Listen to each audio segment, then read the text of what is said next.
नाज़रीन, क़लुई में ख़बर ॾींदा हलूं त क़लुई तालुके जे मुख़्तलिफ़ ॻोठनि ॻोठ वाहार ठकुर, ॻोठ वीसरी नोड़िया, ॻोठ सूमरा खुई, ॻोठ कुकुड़ा, ॻोठ खुई मुरा समेत मुख़्तलिफ़ ॻोठनि जा रोड 2011 जी मुआबो दौरान उखड़ी विया। मरमत न थियण सबबि ॻोठाणनि खे अच वञ लाइ सख़्त तकलीफ़ जो शिकार।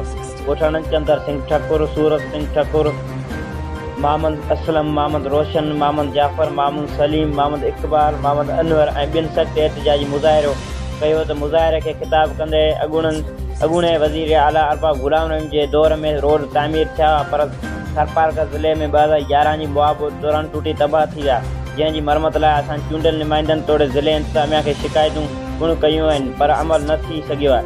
हिननि चयो त रोड हंधा टुटी तबाह थी विया आहिनि, रोड जे विच ते वॾा खॾा पइजी विया आहिनि, जंहिं सबबु हादसा रोज़ जो मामूल पिणु। ॻोठाणनि डिप्टी कमिश्नर सरपारका वज़ीर आला सिंध चीफ सेक्रेटरी सिंध साईं मुमताज़ अली शाह खां मुतालबो कयो त फौरी तौर नोटिस वठी ॻोठनि जे रोडनि जी मरमत कराइणी। रिपोर्ट सूफ़ी मोहम्मद हसन, शाहीन न्यूज़, क़लुई।